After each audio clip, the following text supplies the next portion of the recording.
Wake that ass up. Early in the morning. The Breakfast Club.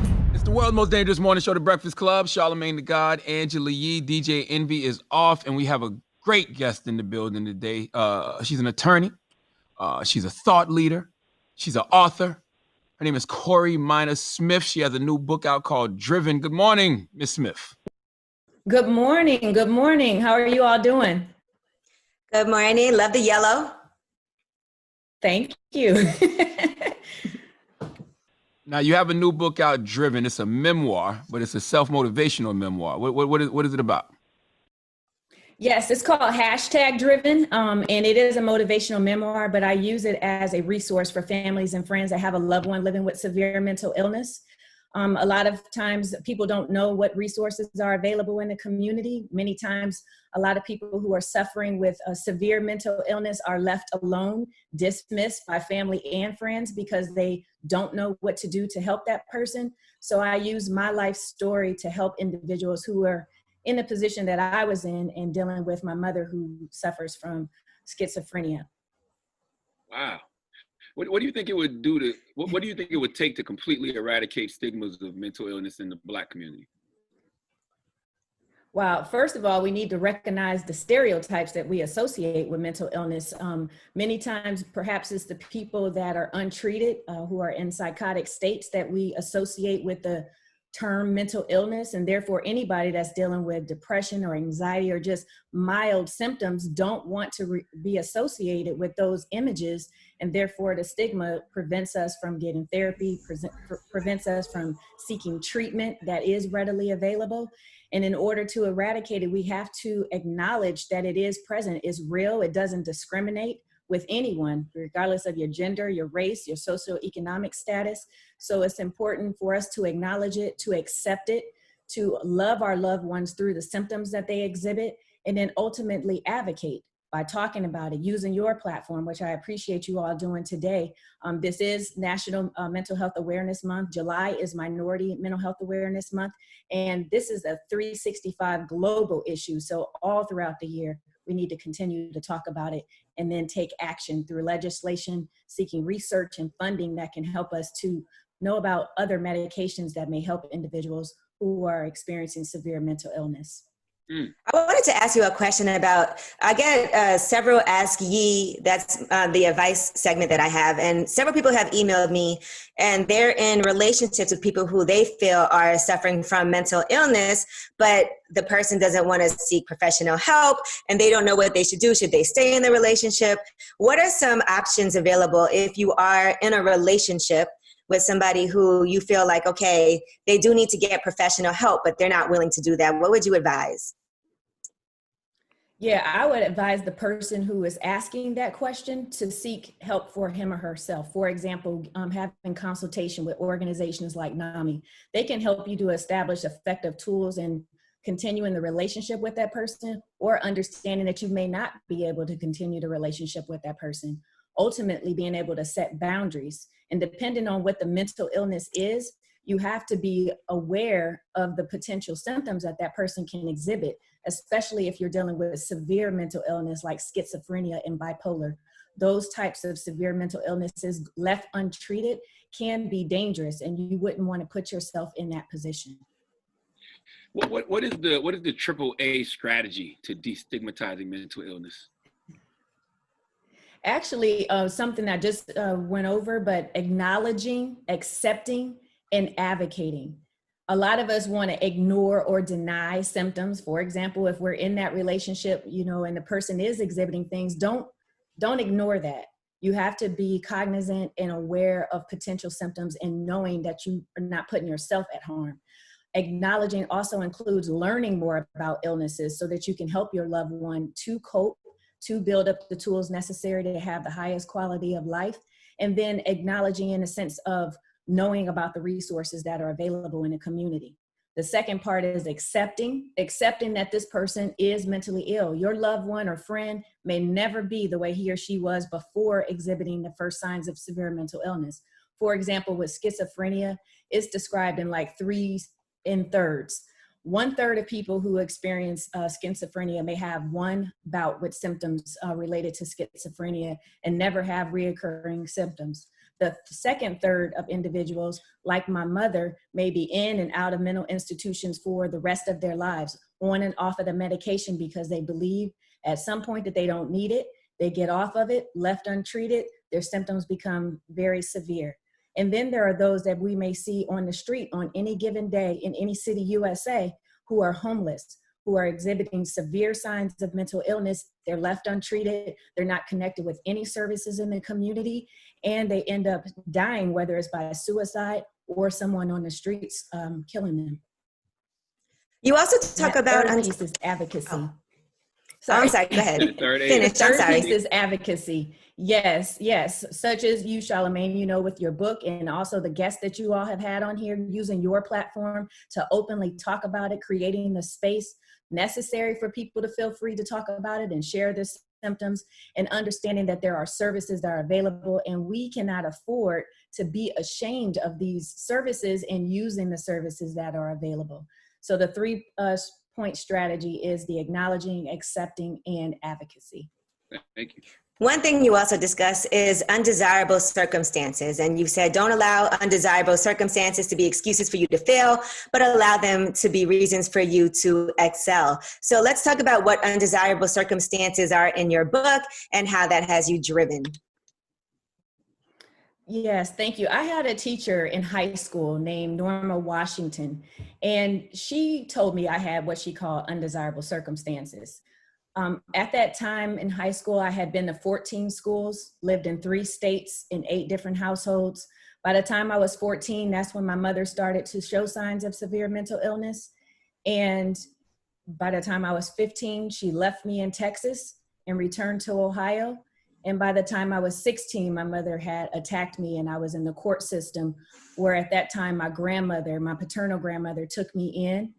And so just those circumstances alone, in addition to other things that I've experienced, have been attributed, some to my mother's illness, some just to the factors that a lot of people in the African-American community face, such as poverty, transient lifestyles, and things of that nature. So with that 2-word phrase, I turned it into my life's motto, which is not to allow undesirable circumstances like some of the ones that I've experienced to be excuses for you not to do things, not to pursue goals and objectives, not to pursue a better quality of life because of those undesirable circumstances, but to use them to excel in your life.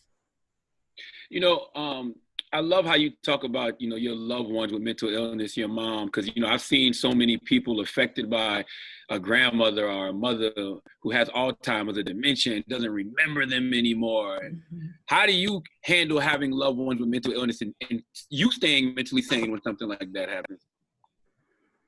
That's a very good question, because it's a day-by-day process. You have to create boundaries and knowing what you can and cannot do for your loved one, knowing when it's necessary to take a step back. And that's when it's important to have those resources that are available in the community, because you can have caseworkers that are able to directly connect with your loved one rather than you. And in my case, I'm my mother's only child. So many times I'm the focus of her psychotic states. I can be the reason or the subject in her delusions or hallucinations.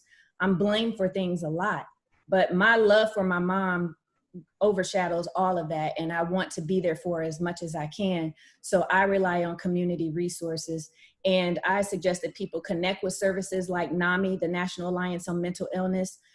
There are local chapters in the community, and they can connect your loved one with services.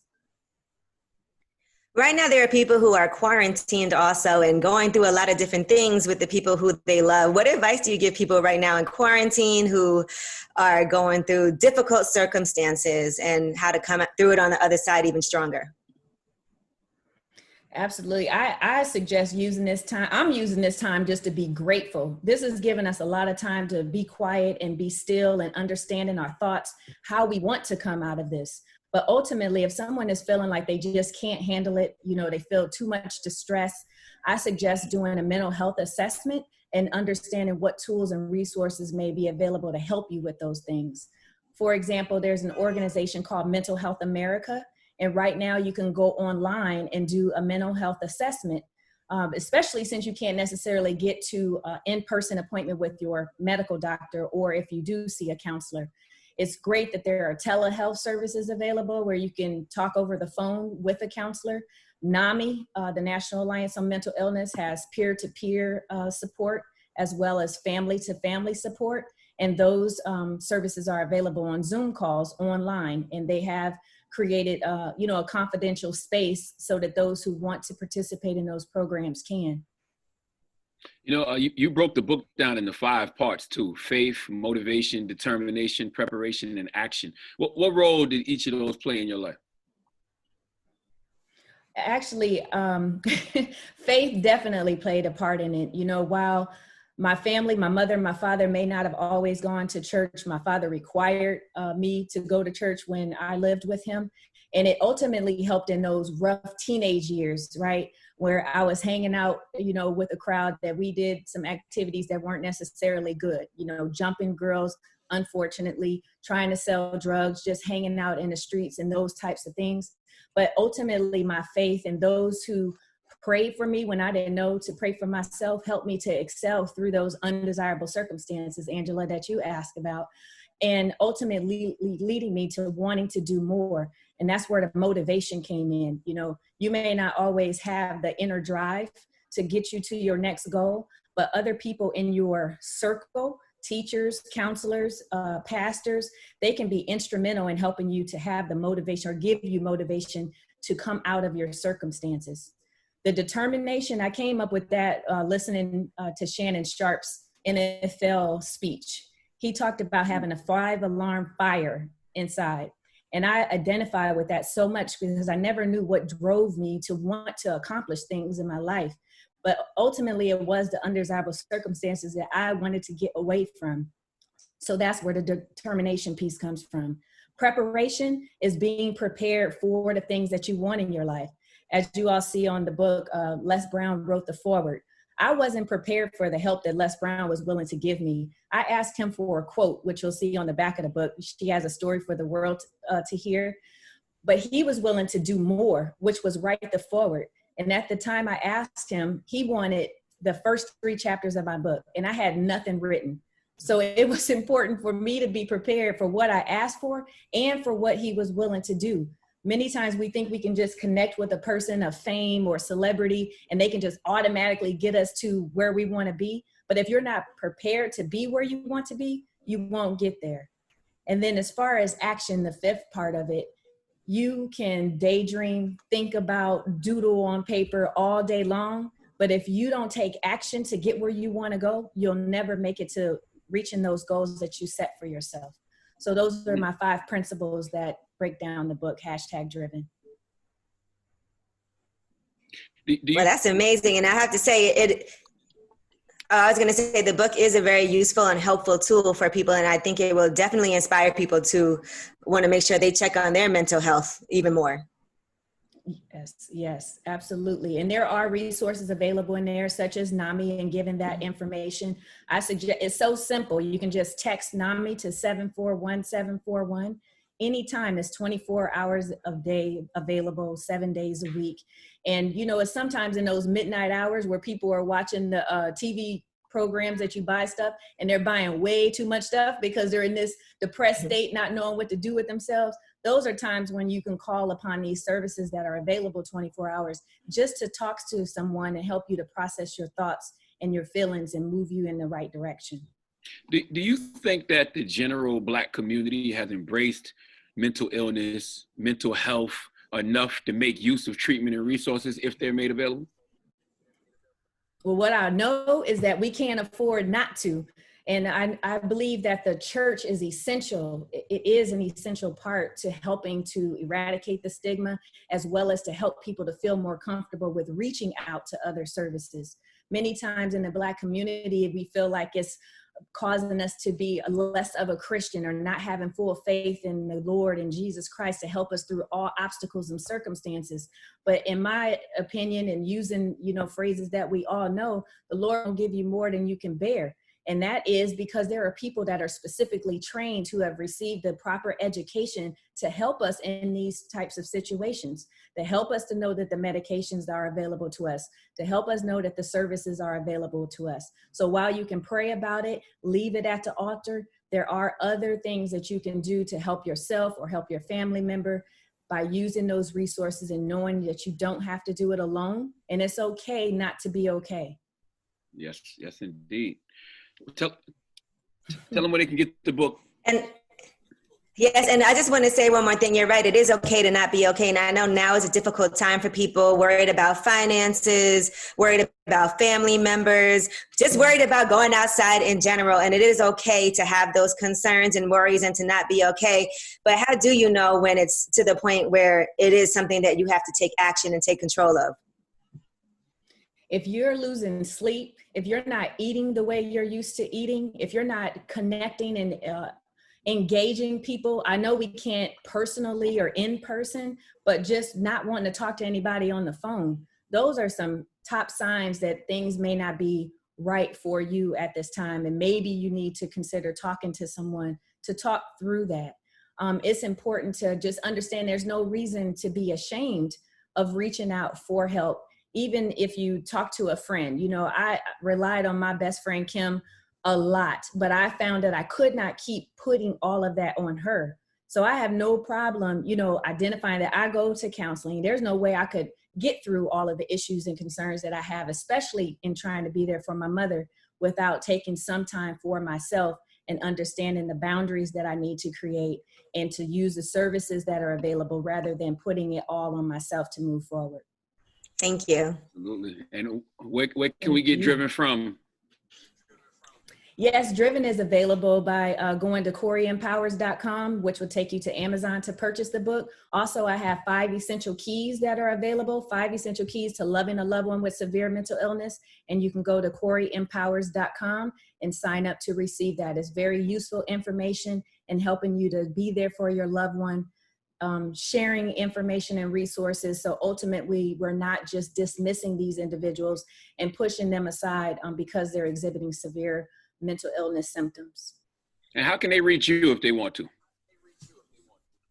Yes, I'm available at 330-452-9937. And again, by going to CoreyEmpowers.com. I'm also available on Instagram, Facebook, and LinkedIn, all under Corey Empowers, as well as Corey Minor Smith. Oh, you just pick up the phone if we call? You giving out your phone number? Well, that's not my personal number, you know. I was like, wait a minute. It's a separate number. It's a separate number.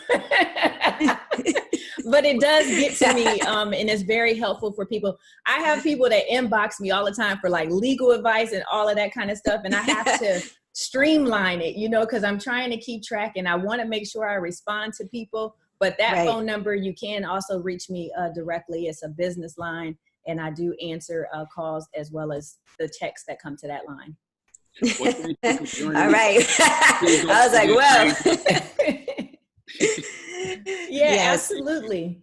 Thank you for the work that you do. And Angela, thank you for your lip service. It's a great platform for ladies. I appreciate that. Yeah, that's also good for you. You got to sometimes release, you know? Yes, absolutely. Thank you. Thank you very much. Smith, all right. Breakfast Club.